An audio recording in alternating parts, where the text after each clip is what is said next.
Welcome back, listeners, to another episode of the Inspired Writer Collective. I'm your host today, Elizabeth, and I am joined today by Karolina Wudniak. She specializes in nonfiction cover design and interior formatting. She also helps authors work on their marketing and does all sorts of extra cool things. Like if you go on her website, you'll see she's got workbooks. So if you're writing something in nonfiction and a workbook would be a nice complementary or a journal or something like that, she is your person to talk to. So welcome, Karolina, and please give our listeners a little bit more background of who you are, how you got into this, and what you have on offer. Yeah, hi everyone, and hi Elizabeth. Thank you so much for having me. I'm honored to be talking to you. Yeah, so a little bit of background about me. I'm originally from Poland, but I live on the west coast of Canada, and I absolutely love the ocean and the mountains and everything that it has to offer. And I'm mentioning it because this is like a big part of my inspiration process for all the design things that I do. I spend a lot of time in nature, and this like brings me my creativity for the project that I work on.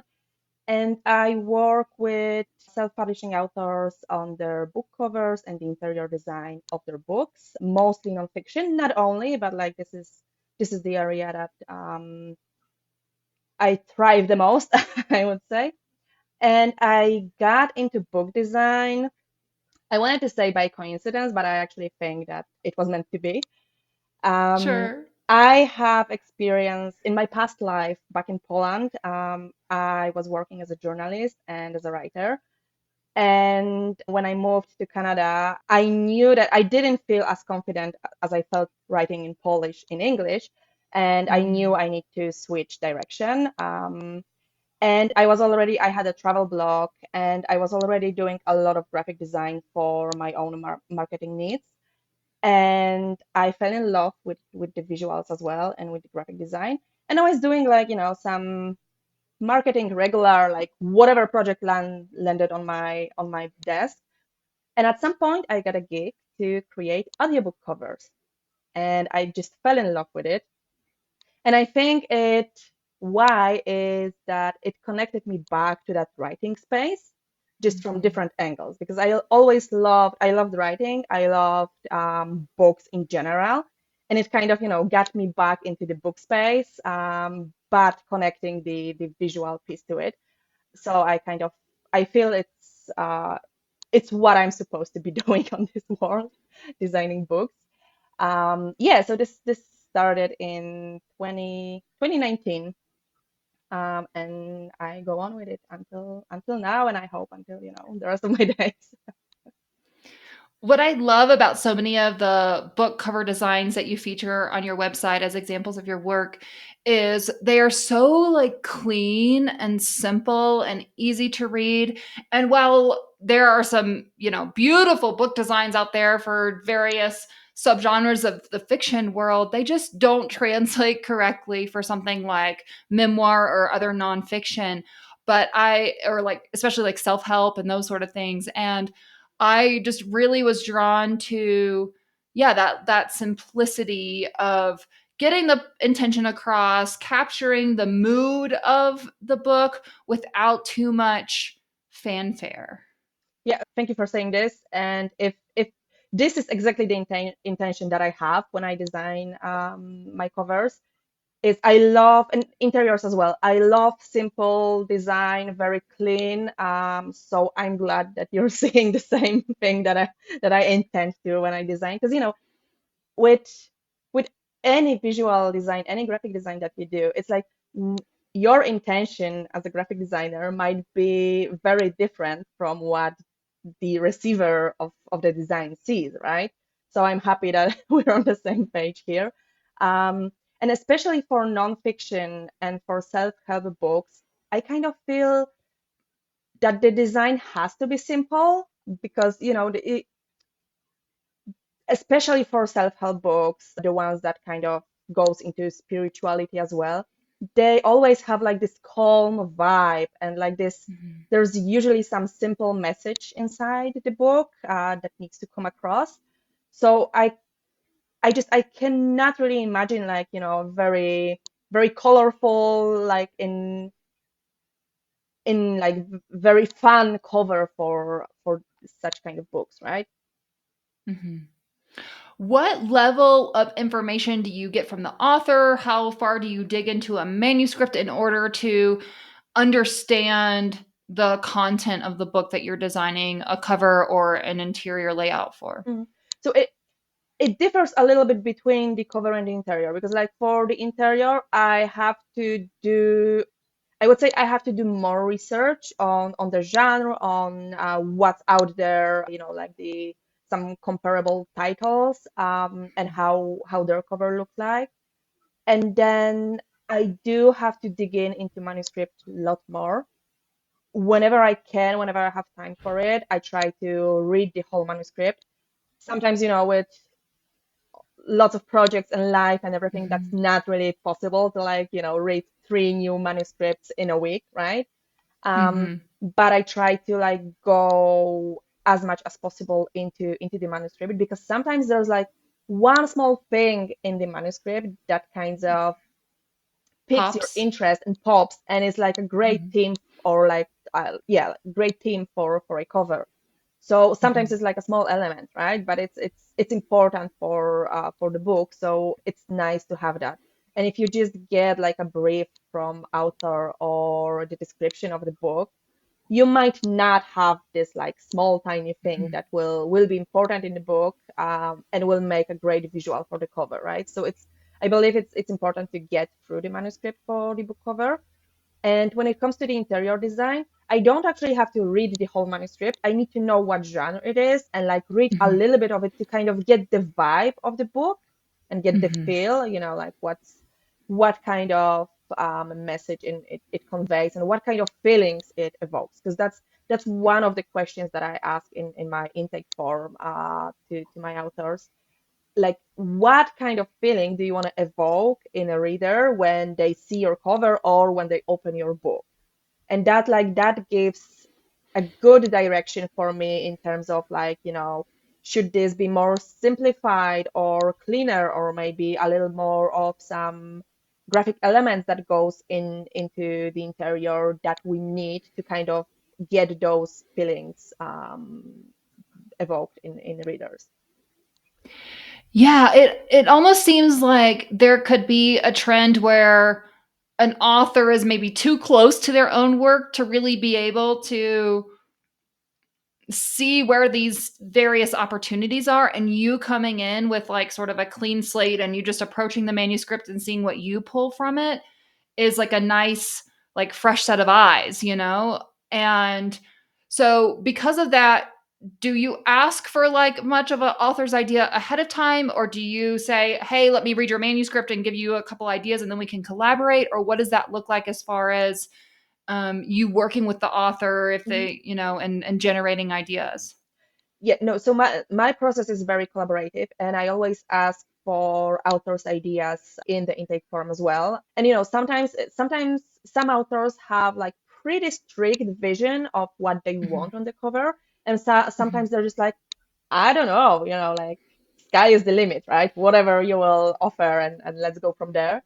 Um, so Is it that more really fun for you, or is that um, more work?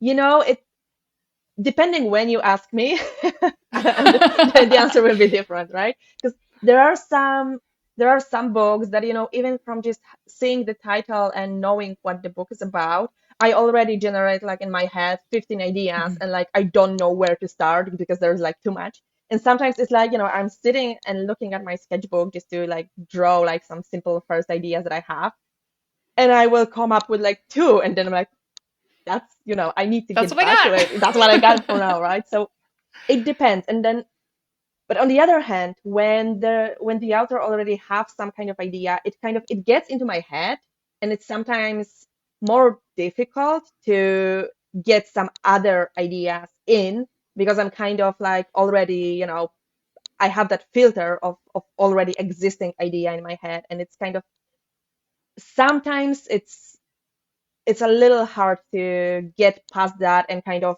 delete it from my head and get new fresh ideas. So that's a process. And usually what happens is that I will, when I'm working on the first drafts and sketches, I will get back to it. I will put whatever I have in my head, then leave it for a day or two, then, Mhm.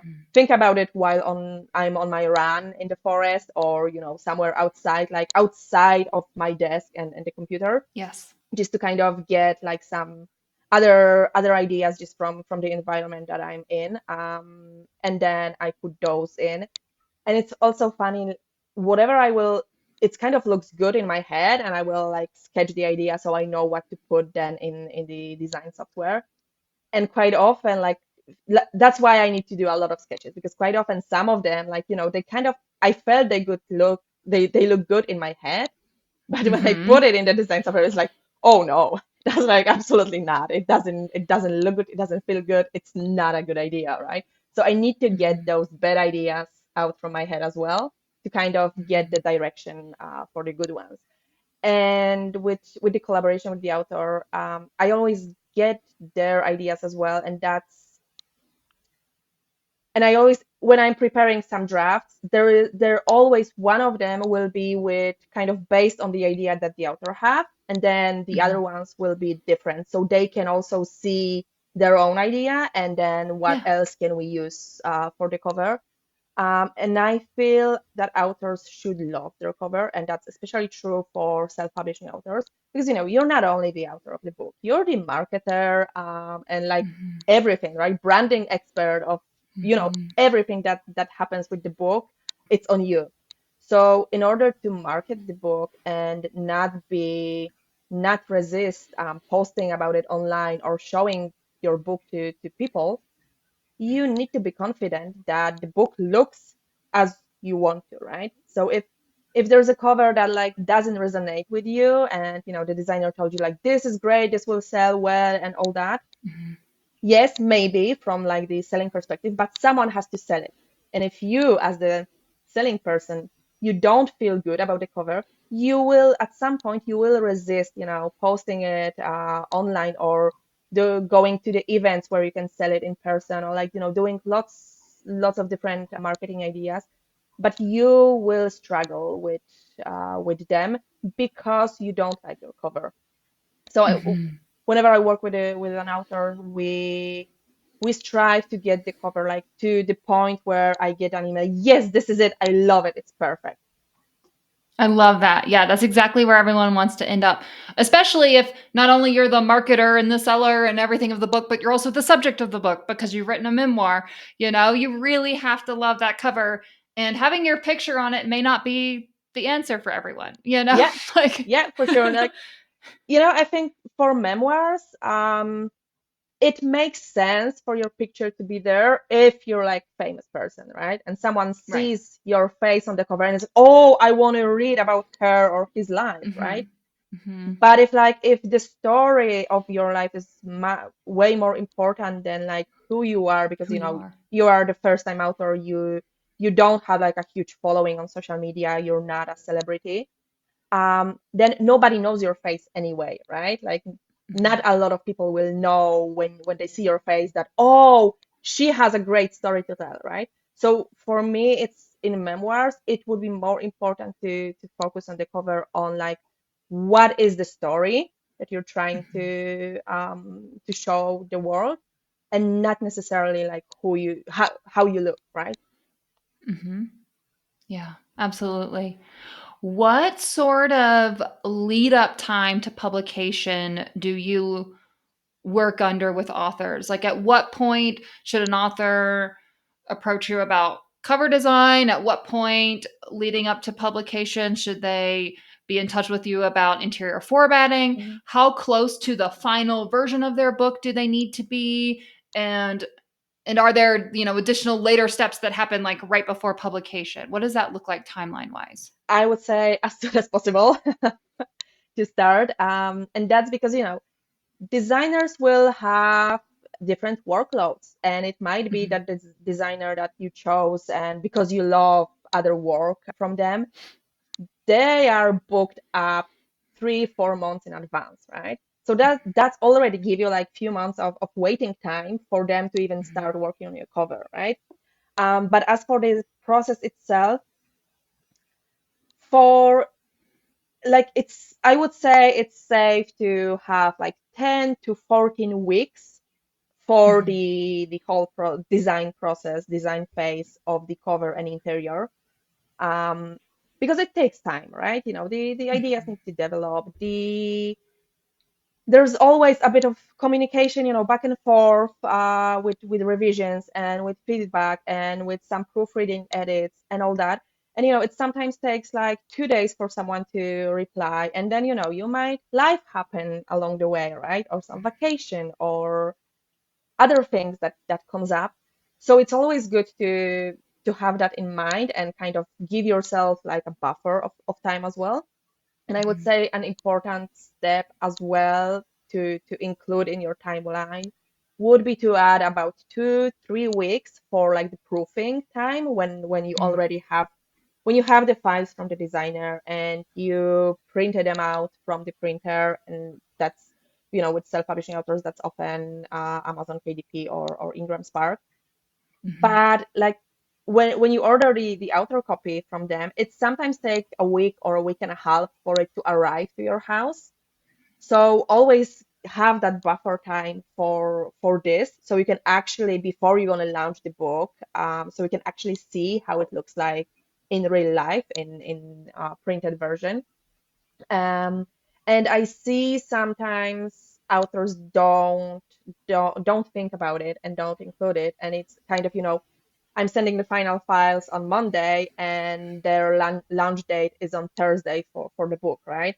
And if Oh, something sure. prints with some errors or like not exactly the way you want it, then it's like, it's pretty tight. And of course you can upload the file once again later on, but like if you're doing a book launch and inviting people to buy the book and you're doing like an Mhm. event, you want to be sure that like the quality of the product that you're showing, you're launching, is like at the top, right? So that's Mhm. that's something to consider as well. um so yeah, I would say like have those 3 months, that's like for the design stage itself, and then to start thinking about it, who you want to work with. That's like start even earlier, because you Mhm. may not the designer may not have the availability to work with you when you are Mhm. ready. Sure. Sure. Yeah, I'm asking for personal reasons even because I'm starting to think about, I know that there's a lot of lead up and that certainly you can have the cover design already done, even a year before, you release because that can become marketing material that you then use to promote your book. Um I just sent my manuscript off to my editor, so she's got it for this month, and then I'll get it back. I'll make tweaks and changes, then I'll send it out to beta readers, get feedback, makes tweaks and changes, send Yeah, it out to a copywriter. So I'm just trying to start to mentally map out at what point I need to secure someone to do cover design and interior formatting and how that lines up with the various yeah, editing stages as well. So that's very helpful to hear your yeah, insights, both yeah. in the actual work time involved, but also the potential lead up of other projects that that person you want to work with may have already on deck. Yeah, yeah, exactly. And so I would say in your case, it would be good time to start like, browsing. I don't know if you've Mhm. already done that or not, but like browsing work of designers and like figuring out Mhm. who would you like to work with. Because the other thing is that you will for a few weeks or few months even, you will be in touch with this person. You will be collaborating with them. And you want that collaboration to be smooth and fun. So you Mhm. want to have to find a designer that's you're vibing with, right? So that's Mhm. why it's worth to get on a call with the person and just see if you like them. If you would go with them to drink coffee, right? Because if Mhm. you don't, if you feel that there's something like the vibe is not right, then maybe it is not, because then you might struggle with collaborating with this person for like the next few months, right? So this is also important part of choosing who to work with. Yeah, very good point. It's so important that like those vibes match up. Just like when you're selecting an editor, right? Anyone that you're trusting with any portion of your book. I just got off another guest recording with an audiobook narrator. I don't know what order these episodes will come out with, but it's the same thing. Like you're entrusting these other creatives with various portions of your process in order to get your book from your computer screen and file, into the hands of readers or into the ears of readers in the case of audiobook. And it's so important that they can resonate with your message, that they understand your concept, that you are, especially when you're talking about, doing design elements, that you naturally already gravitate to similar design choices, like buying a house with someone, right? If you have like totally different like checklist and wish list and someone prefers like, oh, I don't know why I started this analogy and I don't know anything about architecture, but just very different, like something very modern and clean lines, and someone like something more cozy, cottagey, like you're going to have a hard time coming to a common ground. But Yeah. by finding someone who has a similar aesthetic and vibe, then you're already like past so many of the, well, what do we want the front door to look like? What should this be? How many, do Yeah. you want an open floor plan or individual rooms? Yeah, I think like that's a pretty extreme example to compare to, but I know. yeah, I get it and I agree. And it's you even the way you communicate and like all not only the aesthetics of the designs that the Mhm. designer does, but like everything, if it's a business owner or like freelancer, like however you want to call the designer, like however they work, when you're choosing the designer, it's not only the aesthetics that will vibe together, but also everything around, like how do they communicate with you, what's their style when it comes to like the contract, the proposal, like how do they do that, like it those are all small things, like what's their customer service level like, right? They will Mhm. be providing a service to you and you want to be well taken care of, not only like just to get the designed cover or the interior, but you want the whole Mhm. experience to be positive, right? So that's something to keep in mind too. Yeah, and I think that's where, some people will make choices to, choose a designer off of like Fiverr or one of those other services, and those tend to be a lot more streamlined in what you get. Like they give you one design and you get to make a couple of tweaks to it, and that's sort of the end of the customer service experience, right? And so yes, you might pay less for that kind of design, and depending on the level of scale you want for your book sales and stuff, maybe that's totally sufficient for the project that you're working on. But if you want more of that customer service, if you want more of that collaborative piece, that's where I think you go with someone who has an established business and presence that, like you said, you're vibing with, that you have good communication with, and that will support you throughout that process. And what you bring to the table too, which I want to make sure we highlight in this conversation, is that marketing piece, because you also have an eye for the marketing. And I know that's a separate service you offer, but you're also keeping those sort of features and aspects in mind as you're doing all of this design work. Yeah. So like the service, the marketing service that I offer is based on the design itself. So those are like, I can provide you with all sorts of design assets that you might need, for example, for social media, or I can provide you with design for some bookmarks that you're gonna print, or tote bags, or whatever you need for the actual live events that you're attending with your book.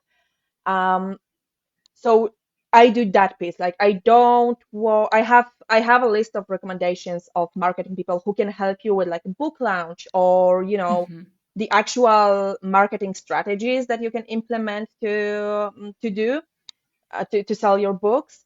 So I don't do this because that's not my area of expertise. I know, like bits and pieces, but not enough to offer the service.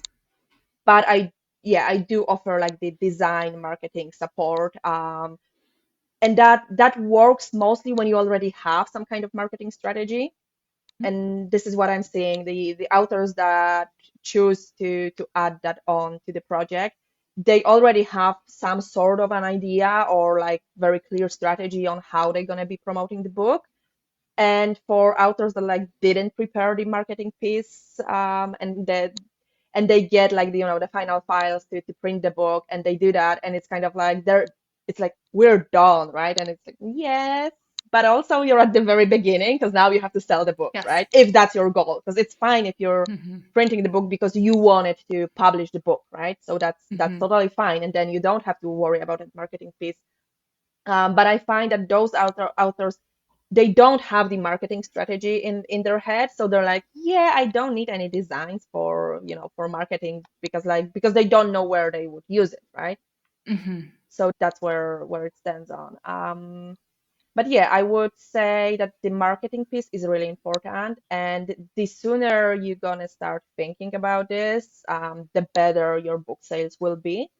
And you don't have to do it all by yourself, because there are great specialists in marketing that can help you market your book and can help you figure out either the strategy or the implementation of the strategy. So it depends. And I had a great chat in May, my last workshop that I did for the Indie Book Club. It's like a monthly free workshops that I run. Not during vacation time, because it's summer vacation, kids at home, so I'm pausing for now. Um, but my guest was marketing strategist, and like her advice was start as soon as possible with thinking about marketing, and working on it strategically, and working on your marketing plan for the book. So yeah, it's an important piece. Absolutely. Absolutely. And we'll have a guest this fall season that's going to talk about that as well. Same string of advice. As soon as you have an idea that you want to write a book, you should already be marketing said book. Yeah, There's no such thing as like too long of a like launch pad, right? Like yeah, you want exactly. as much time to build up that momentum and get people excited as you can. Yeah. In these last few minutes of our episode today, I wonder if you would share a little bit more about that indie book club. I know you focus on art strategy and design for self publishing, but what can people expect out of that free offering? Yeah, so these are like 1 hour webinars. I intended this space to be an open space so we can also like have a conversations, and I do invite guests to each workshop. I think I will probably run some on designs by myself, or I will team up with another book designer, because that can be interesting as well. But they are designed that there is like 30 minutes of conversation on the topic with the guest, and then there's also like 15 minutes open floor for everyone to just kind of chat and exchange ideas, ask questions to the expert guest. So yeah, this is how I intended the space, and I think it's working. It's so much fun for me as well, and I think you can Mhm. attest to it too with having guests on the podcast. You're learning Yes, so much. It's so like much.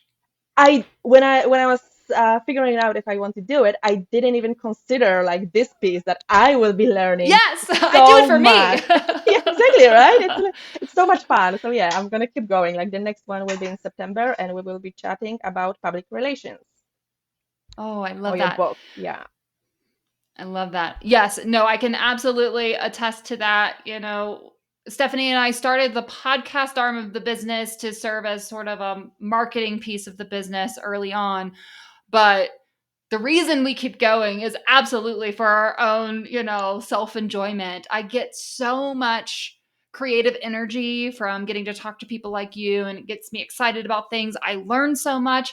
This is how I piece together what sort of experts I want to hire for my own projects, the kind of people that I then recommend to other writing friends. So it's it's yeah, special because, well, you might spend, a call with someone who might be interested in hiring you. I get a whole podcast with you, right? So it's like I get to ask whatever questions I have, yeah, that are hopefully then beneficial to our listener as well, and keeping them in mind. But the thing is, I'm part of the target audience as well. So I know if I have these questions, that other people probably have them too. So I'm yeah, so grateful for you and being willing to come on here, not only sharing that free monthly resource, which we'll make sure that we have links for and contact information for in the show notes, And I'm curious if you would leave us with a little bit of a tip on something that you see nonfiction writers, particularly for this topic of this podcast, memoir writers, like an error that they have a tendency to make when it comes to either cover design choices or interior formatting that you would caution them against or help us avoid a major roadblock or detour we don't need to waste our time or money going down? That's a good question. I don't think like I have some one thing that's coming up, but like one, like it's not really connected, to the formatting itself. But like one thing that a lot of self-publishing authors don't do is they often don't work with professional editor, Mm. and I would highly, highly, highly recommend doing that. That's also because it affects the formatting piece as well. Because, when I'm formatting the book, I find a lot of errors and mistakes that could be Mm. avoided if they would be edited, right? So I always encourage my authors to hire a professional editor and work with them just to have like a clean and high quality text, right? Because you can self edit the book. Yes, you can do it. You can use the software like Grammarly or other ones Mm. that are out there, but it's still not the same as having a real person, a real editor, like go through your file and see things that you cannot see anymore because you're too close to your work. It's the same as we were chatting Mhm. about the design, right? It's the fresh Mhm. perspective, fresh pair of eyes that will give you ideas. And I'm not even talking about the developmental editing. I'm talking about like copy Copy editing. editing. Yeah, just Yes. that. So you avoid having errors in your book, because that, like, when a reader reads a book, that's like super unprofessional to have a book that's like full of errors. And I'm not saying, there most of the times there will be like few errors, One or like, two. yeah, Yeah. one or two wrong commas or something, like missing letter in a word. Mhm. It's how it happens, and that's fine when it happens, like, one in a 200 pages book, right? But when it's every page you just stumble upon error, Mm. you stop reading the book. You won't read it. You won't finish it. So that would be my piece of advice, to like get the editing done. Like, when you're figuring out the budget for the production of the book, include the editing in the process. Like, even if you have to get that money from elsewhere, in Mhm. from other bucket of the budget for the book, it's worth it. Absolutely. Yeah, I mean, I just wrote an email newsletter about this and about how there are those programs like Pro Writing Aid and that use technology and AI and stuff to give you recommendations, and they might highlight something like passive voice or give you something to like make something more concise, but they're not going to tell you when you've accidentally switched a character's name, or they're Yeah, not going to tell you when something is unclear and confusing. They're not going to tell so they're not it's not going to notice when you put the wrong properly spelled word, yeah, things like that. And that's where, using an editor can be so valuable. So, yes, that's a great exactly. reminder that if we're investing so much into the cover, we also want to have quality on the inside Yes, too. exactly. Amen to Because that. the cover and the formatting are meant to enhance the story that is there. And so, therefore, you want a great story with correct punctuation and grammar that And is beautifully moving. formatted. Yeah. Yes, yes. Well, thank you again, Karolina, for being here with us today. Thank you for having me. Do you want to share where people can find you and connect with you? Yeah, so the easiest way, it's through my website, karolinawudniak.com. And I know it might be difficult to, spell it, but there We'll will be have a it in the link for show sure. Yes, notes. perfect. That's Yes. that's perfect. Or I'm active on LinkedIn, and I'm also active on Instagram as well. So you can find me there too. And yeah, thank you so much for having me. It was a blast.